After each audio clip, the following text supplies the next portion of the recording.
Je m'appelle Thomas, j'ai 35 ans, et jusqu'à il y a 2 semaines, je pensais que mon mariage traversait simplement une zone de turbulence que nous pourrions surmonter.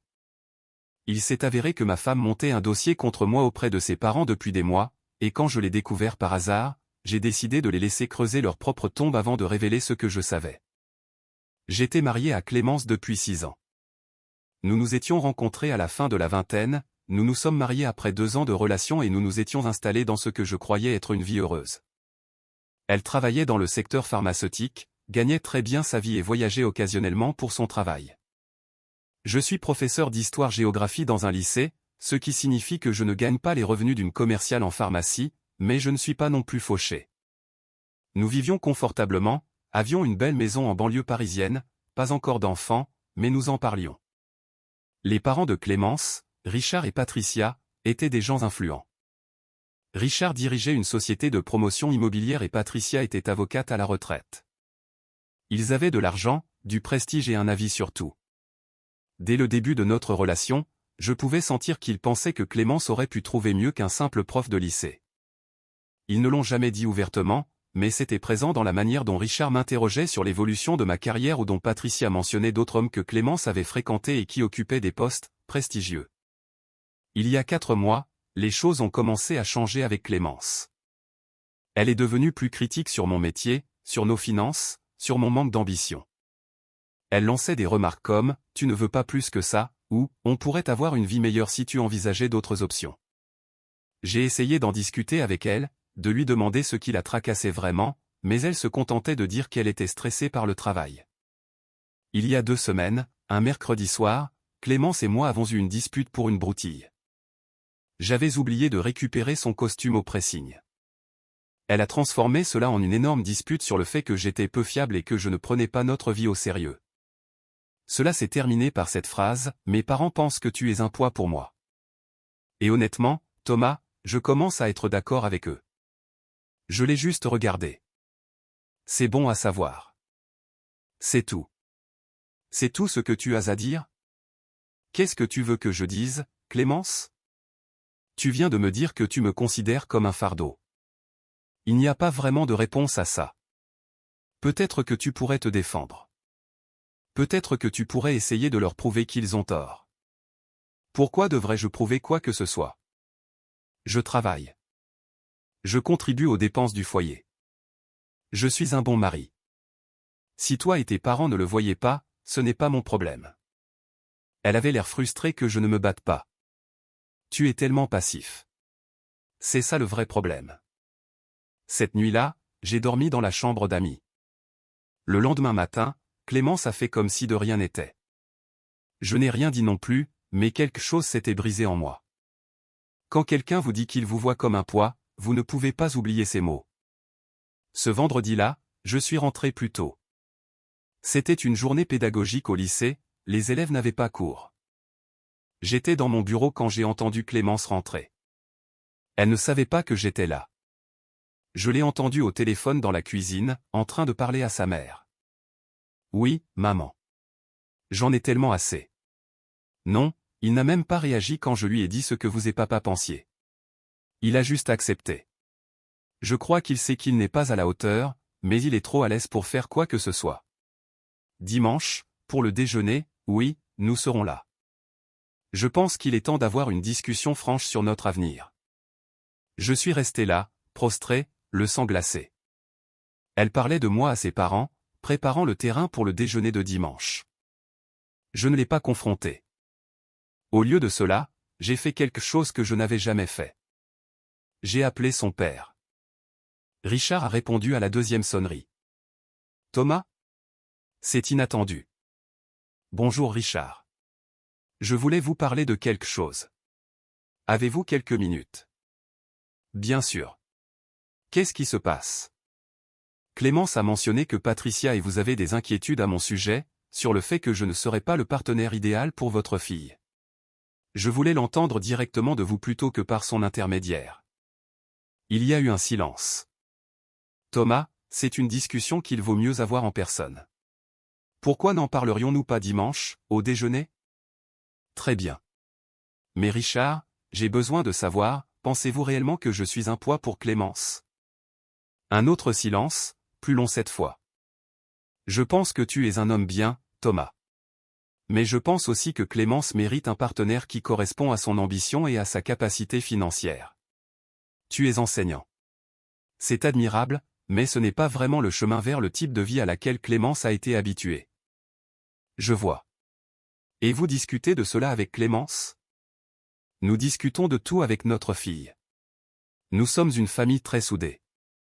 Compris. Très bien, je vous vois dimanche. Après avoir raccroché, je suis resté assis un moment à réfléchir. Puis j'ai passé un autre coup de fil à mon ami Marc, qui travaille comme détective privé. Je lui ai demandé d'enquêter sur les activités récentes de Clémence, ses voyages, ses relevés de cartes bancaires, tout ce qui sortait de l'ordinaire. Il m'a dit qu'il allait voir ce qu'il pouvait trouver. Ce week-end-là, Clémence était occupée par le travail. Elle m'a à peine adressé la parole. Le samedi soir, Marc m'a envoyé un dossier. Je l'ai ouvert et j'ai senti mon estomac se nouer. Des frais d'hôtel dans des villes où Clémence avait des déplacements professionnels. Toujours des séjours de 2 nuits. Toujours des hôtels plus luxueux que ceux habituellement réservés par sa boîte.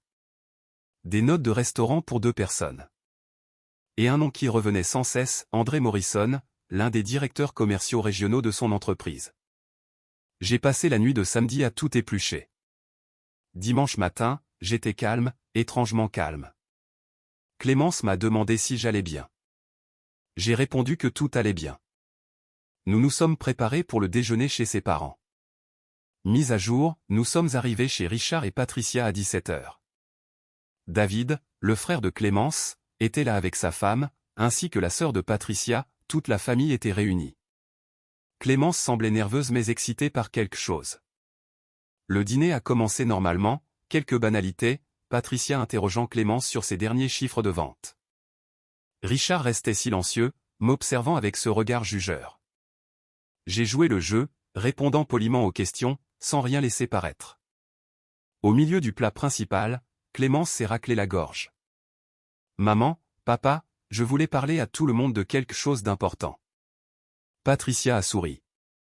Bien sûr, ma chérie. Qu'est-ce qu'il y a?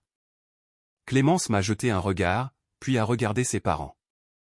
Thomas et moi avons eu des conversations sur notre avenir, sur ce que nous voulons tous les deux et honnêtement, je pense que nous avons évolué dans des directions différentes. J'ai pris une gorgée d'eau, sans dire un mot. Richard a posé sa fourchette. Clémence, peut-être que ce n'est pas le bon moment. Non, papa. C'est bon. Nous sommes en famille ici. Je pense que tout le monde sait que Thomas et moi traversons une passe difficile. Il est satisfait de sa vie, et moi, je veux plus. J'ai besoin d'un partenaire ambitieux, qui veut construire une vraie richesse, qui peut m'offrir la vie que je mérite. La femme de David semblait mal à l'aise. Patricia hochait la tête. Je suis resté silencieux. Donc, a poursuivi Clémence, je pense qu'il est temps que Thomas et moi considérions sérieusement si ce mariage fonctionne encore pour l'un de nous. La table est devenue silencieuse. Tout le monde me regardait. J'ai posé ma fourchette. Est-ce que tu demandes le divorce, Clémence? Elle a hésité. Je dis que je pense que nous devons en discuter en famille.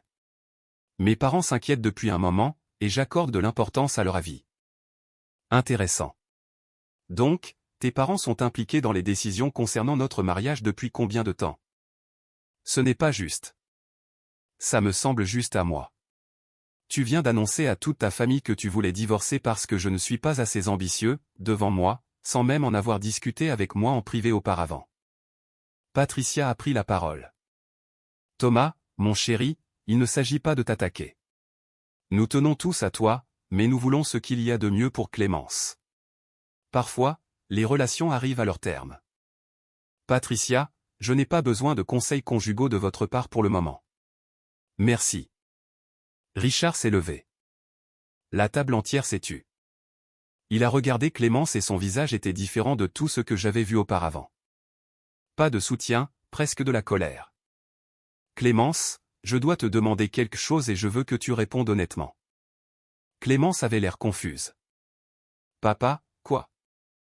Qui est André Morrison? Le visage de Clémence est devenu livide. Quoi? Qui?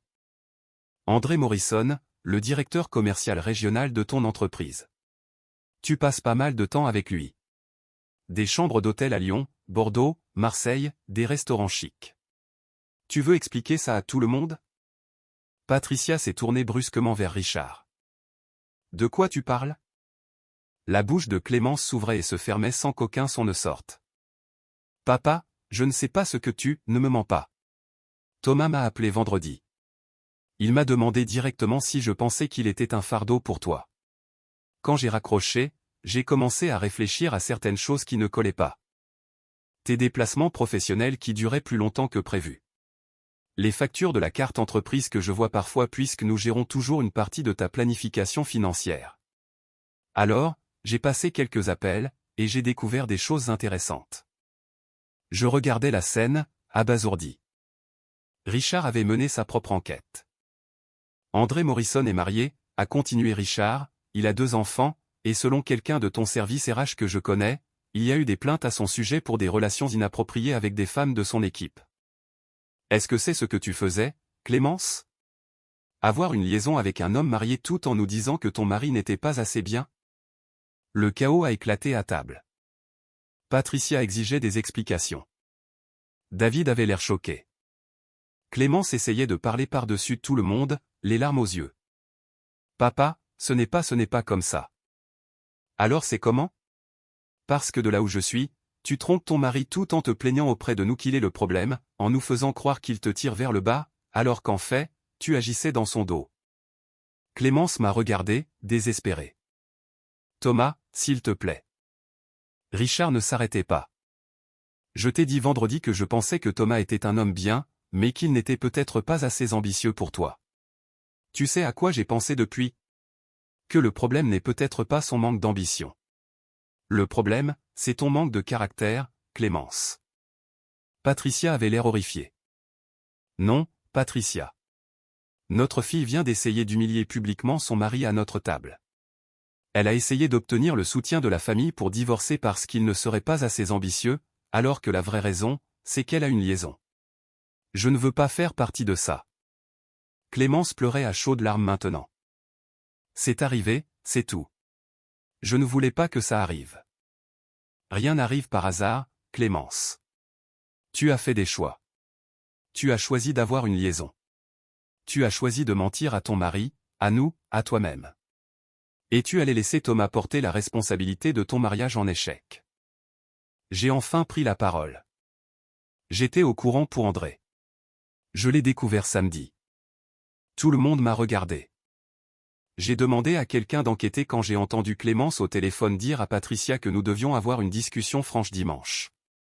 J'ai compris que quelque chose se préparait.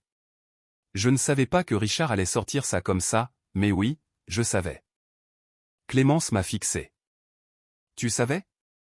Et tu es quand même venu? Je voulais entendre ce que tu allais dire, de quoi tu allais m'accuser. Apparemment, le plan était de me faire passer pour le mari incompétent pour que tu puisses justifier de me quitter pour quelqu'un de mieux. Ce n'est pas, c'était exactement ça. Tu construisais un dossier contre moi depuis des mois, en disant à tes parents que je suis un poids, en me rabaissant pour te sentir justifié dans ce que tu faisais. David s'est levé. Je pense qu'on devrait tous faire une pause. Non, ai-je dit. Je veux finir. Clémence, j'ai passé 6 ans à essayer d'être un bon mari. J'ai soutenu ta carrière. J'ai écouté tes parents insinuer constamment que je n'étais pas assez bien. Je suis resté patient quand tu as commencé à être distante et critique. Et pendant tout ce temps, tu me trompais en planifiant une sortie qui faisait de moi le méchant. Thomas, je suis désolé. Je ne veux pas de tes excuses. Je veux que tu comprennes que tu ne peux pas réécrire cette histoire. Tu ne peux pas te faire passer pour la victime freinée par son mari sans ambition. Tu as eu une liaison. Tu as menti. Tu as essayé de manipuler ta famille contre moi. C'est ça, la vérité. Je me suis levé. Richard, Patricia, je vous remercie pour votre hospitalité au fil des ans. Je suis désolé que cela se termine ainsi. David, content de t'avoir revu. Clémence, je déposerai une demande de divorce cette semaine. Tu peux rester dans la maison le temps qu'on règle les détails logistiques, mais je veux que tu dormes dans la chambre d'amis. Je suis sorti, Je suis monté dans ma voiture et je suis rentré chez moi en silence, les mains tremblantes sur le volant. Mise à jour 2, Clémence est rentrée 3 heures plus tard. J'étais dans la chambre en train de faire mes valises pour aller dans la chambre d'amis. Elle est restée sur le seuil. Thomas, on doit parler. Il n'y a rien à dire. S'il te plaît, écoute-moi. L'histoire avec André, c'était une erreur. Ça ne signifiait rien. J'étais perdu, il m'a accordé de l'attention et j'ai fait un choix terrible. Depuis combien de temps? Quoi? Depuis combien de temps ça dure? Elle a regardé le sol. 4 mois. 4 mois. Le moment exact où tu as commencé à être critique envers moi. Donc, tu me trompais depuis 4 mois tout en passant ton temps à me dire, à moi et à tes parents, que j'étais le problème. Je me sentais coupable. Je crois que j'essayais de justifier ce que je faisais en te faisant paraître incompétent. Ce n'est pas une excuse, Clémence. C'est juste de la cruauté. Je sais. Je sais que j'ai eu tort, mais est-ce qu'on ne peut pas essayer de réparer ça? Faire une thérapie de couple? Je vais rompre avec André. Je ferai tout ce qu'il faut. Non. Thomas, s'il te plaît. Tu as détruit ce mariage. Tu ne peux pas le réparer maintenant que tu as été prise en flagrant délit. Tu as eu 4 mois pour être honnête, pour arrêter, pour travailler sur nous. Tu as choisi de continuer à mentir et de planifier une annonce publique qui me ferait passer pour un raté. J'ai paniqué ce soir. Je n'allais pas vraiment le faire. Si, tu allais le faire. Tu as dit à ta mère que tu voulais avoir une discussion franche sur notre avenir. Tu préparais le terrain. La seule chose qui a foiré, c'est que ton père a découvert pour André et t'a exposé avant que tu puisses contrôler la narration. Elle s'est effondrée contre le cadre de la porte. Qu'est-ce qui va se passer maintenant? Je demande le divorce. On partage les actifs. Tu peux rester ici jusqu'à ce que la maison soit vendue ou que l'un de nous rachète la part de l'autre. Mais c'est fini, Clémence. Totalement fini. Mes parents, tes parents savent ce que tu as fait. C'est ton problème à gérer, pas le mien. Elle a quitté la pièce en pleurant. Je l'ai entendue au téléphone quelques minutes plus tard, probablement en train d'appeler sa mère. Je m'en fichais. Le lendemain matin, j'ai appelé un avocat spécialisé en divorce, j'ai commencé la paperasse. Clémence a déménagé dans la chambre d'amis comme je l'avais demandé. Nous avons vécu comme des colocataires mal à l'aise pendant les 2 semaines suivantes, le temps que les avocats gèrent les procédures initiales. Richard m'a appelé environ une semaine après le dîner désastreux. Thomas, je te dois des excuses. Vous ne me devez rien, Richard. Vous avez exposé ce qui devait l'être. J'aurais dû faire confiance à mon instinct te concernant dès le début. Tu es un homme bien. J'ai laissé les opinions de Patricia sur ta carrière obscurcir mon jugement. Et j'ai laissé les plaintes de Clémence me faire croire que tu étais le problème. Pourquoi as-tu enquêté sur elle? Quelque chose que vous avez dit vendredi m'est resté en tête. Vous m'avez demandé si je pensais être un poids pour elle. La façon dont vous l'avez dit, comme si vous étiez sincèrement confus que quiconque puisse penser ça m'a fait réaliser que je n'avais aucune preuve réelle que tu étais incompétent, juste la parole de Clémence. Alors, j'ai commencé à regarder. J'ai trouvé les frais d'hôtel assez rapidement. Je te remercie d'avoir dit la vérité au dîner. Ça m'a évité d'être celui qui devait lancer cette bombe. La mère de Clémence est dévastée. Elle demande sans cesse comment nous avons pu ne rien voir venir. Je lui ai dit qu'on ne voyait que ce que Clémence voulait nous montrer. Comment va Clémence? Pas terrible. Elle a été licenciée. L'histoire avec André a été révélée dans son entreprise. Apparemment, il avait déjà fait ça avec d'autres femmes de son équipe. Les RH ont finalement eu assez de preuves pour les licencier tous les deux. J'ai ressenti une sombre satisfaction en apprenant ça. Elle a mentionné le divorce devant toi. Elle appelle sa mère en pleurant chaque jour à ce sujet, nous demandant d'intervenir pour te convaincre de lui donner une autre chance. Je lui ai dit qu'elle avait fait ses choix et qu'elle devait maintenant en vivre les conséquences. Merci pour tout, Thomas. Pour ce que ça vaut, j'espère que tu trouveras quelqu'un qui appréciera ce que tu apportes à une relation. L'enseignement est un travail honorable. Tu es un homme bien. Ma fille a été une idiote de risquer de te perdre. Mise à jour 3, le divorce a pris 3 mois à être finalisé. Pas d'enfant, un partage d'actifs relativement simple. Nous voulions tous les deux que ce soit fait rapidement. Clémence a essayé encore quelques fois de se réconcilier. Elle m'a écrit des lettres, est passée devant mon lycée une fois, a envoyé son ami pour me parler. Je suis resté ferme. La maison a été vendue 2 mois après le dépôt du divorce. Clémence est retournée temporairement chez ses parents en attendant de retrouver un emploi. J'ai pris un appartement plus près de mon lycée. Patricia m'a recontacté environ 6 semaines après l'incident, m'a demandé si nous pouvions prendre un café. J'ai accepté, plus par curiosité qu'autre chose. Elle semblait plus vieille que dans mes souvenirs. Thomas, je dois te présenter mes excuses. Très bien. J'ai passé des années à te faire sentir incompétent, en insinuant que tu n'étais pas assez bien pour Clémence, en la poussant à vouloir plus, à attendre plus. J'ai créé cet environnement où elle pensait qu'il était acceptable de te regarder de haut. Savais-tu pour André? Non, absolument pas. Si j'avais su qu'elle te trompait, je lui aurais dit de réparer son mariage ou de divorcer honnêtement. Mais je ne savais pas parce que j'étais trop occupé à renforcer ses plaintes à ton sujet sans jamais remettre en question leur validité. Pourquoi me dis-tu ça? Parce que tu méritais mieux de notre part. De la part de nous tous.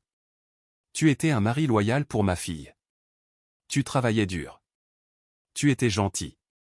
Tu la traitais bien. Et nous t'avons fait sentir que ce n'était pas assez parce que tu n'étais pas assez riche ou impressionnant selon nos standards. Patricia, j'apprécie les excuses, mais je pense que Richard et toi devez comprendre pourquoi votre fille pensait que sa valeur était liée au revenu et au statut de son mari. Ce n'est pas quelque chose que je peux régler. Elle a hoché la tête, les larmes aux yeux. Je sais. Nous sommes en thérapie familiale maintenant, à essayer de comprendre où nous avons échoué. Bonne chance pour ça. Elle est partie. Je n'ai plus eu de nouvelles depuis.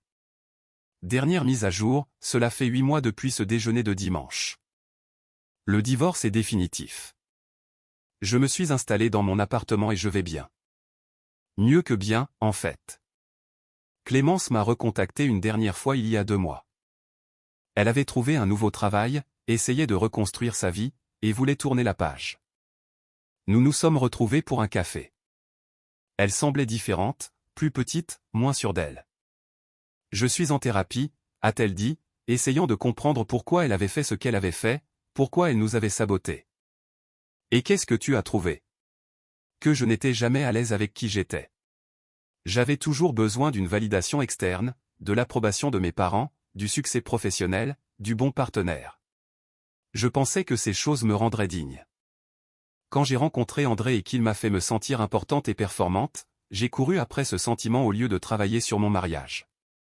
C'est un résumé très net. Je suis désolé, Thomas. Vraiment désolé.